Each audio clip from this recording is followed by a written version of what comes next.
All right, welcome back to the channel. I have here the other PSA economy order that was checked in to the system on October 10th of last year, and only took a little while to get back to me. And I probably should have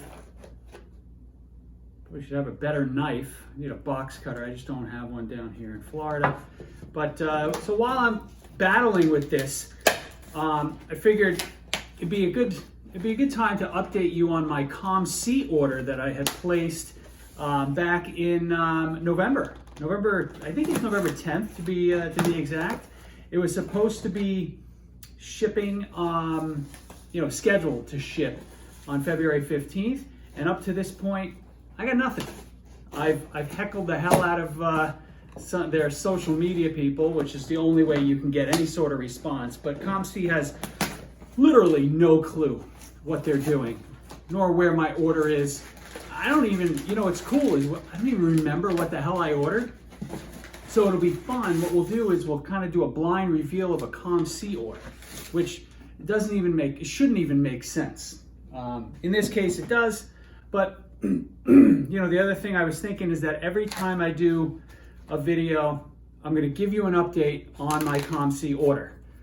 So from this point on, every video will have a brief update on my COM-C order. It'll be fun. And then what we can do is I can try to set the world record for purchasing cards and then having them graded by PSA. So what I'll do is I'll immediately send those to PSA, and we can see how, get the 5, and it's a small order. It's like 5 or 8 cards or something like that. What we can do is see how long it took to actually get the 5 cards purchased and graded. And then, maybe I can call the good folks from Guinness. Not the beer people, the world records. All right. So this is my 1970s baseball order that I referenced in the last video. We're not doing the reveal with a view. I think I stressed some people out, myself included. But in this, we're gonna have some cards from 1974 up through one card from 1980, which has a story behind it and a terrible grade. But you'll understand why when we go there. So let's get into it. I sort of lied when I said I was going to do this without the view.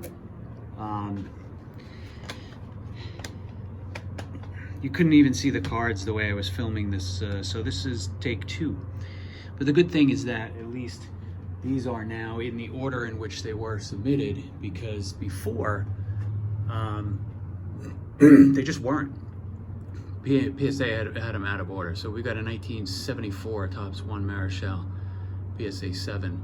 Nice example.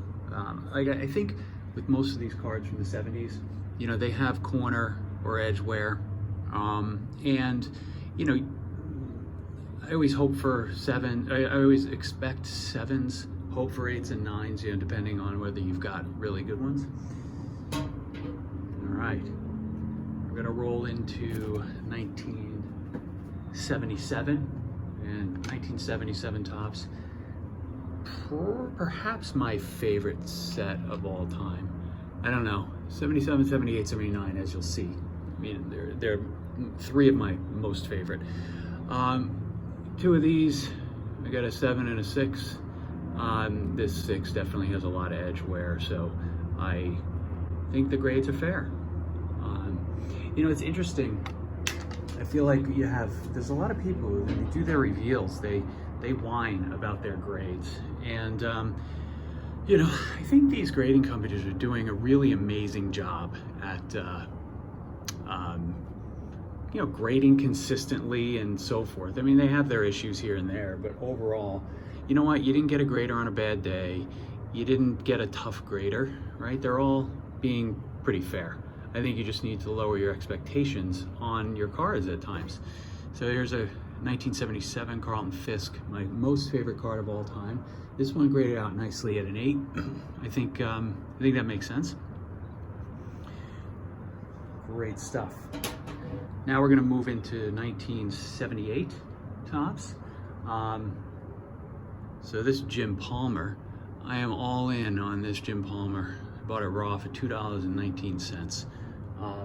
Grading fee is $20, right? This is an economy order, so it's $20 per card. This one graded out at 9. So I guess it proves you can still get cards from eBay, that raw cards from eBay that grade out well. Although I don't know that this really applies because I probably bought this a year ago. You forget the time that has elapsed with all these delays. All right, one of the best cards ever, 1978 Topps Reggie Jackson's.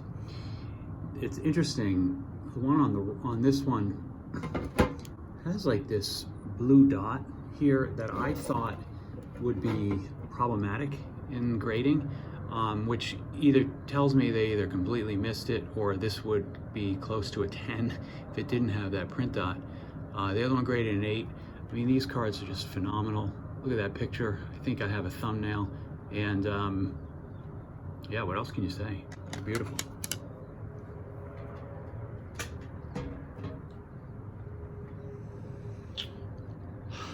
Oops.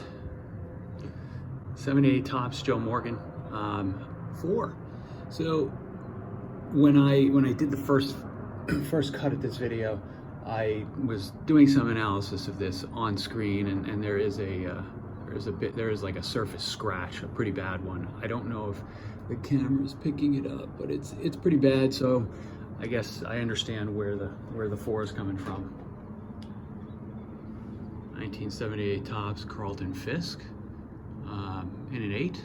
Again, so far, aside from that Joe Morgan, I think the grades, were more or less as expected.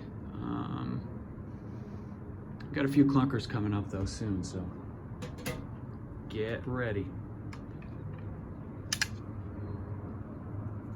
A couple of Tom Seavers here from 1978, so an 8.5 and an 8.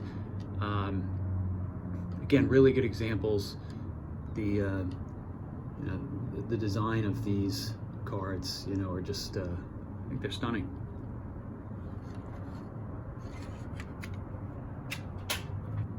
'78 Topps, Dave Winfield.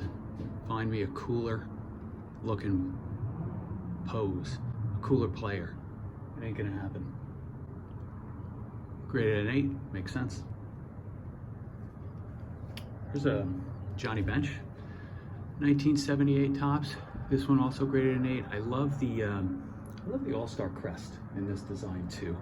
I think it was a really neat way of doing it. Johnny Bench, I don't think he gets enough credit overall with the fact that he, how good he was. Then we've got a 1978 Topps Jack Morris, graded a 7. What's interesting is when I first did this reveal, first filmed it, I was like, 7. That's pretty weird. And I'm telling you, right, don't that everybody. You get people complain about how PSA damaged their card and blah blah blah. Lots of whining and wah. But I think PSA did damage this card in the slabbing process. So much for a lot of that bluster. Yeah, it's pretty awful in terms of the that corner. Let me know in the comments if you think I should go back to PSA on this one, because I'm guessing if that corner was as is, I'm guessing it probably wouldn't have graded a 7, but I'd like people's opinion on this one. All right, now we're gonna roll into 1979, another one of my favorite designs. Tom Seaver, great pose, both came back a 7. I think when you look at the centering, top to bottom, right to left, that makes sense.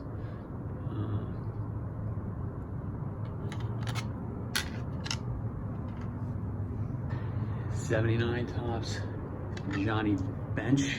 Again, I think we have clunker on the left in a 6, and we got a really good one over here in a 9.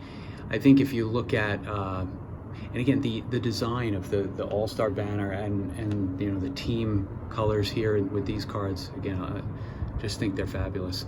I don't know if we can tell why this was a 6. I mean, it actually looks like it's got a little bit of a diamond cut, so that could have something to do with it.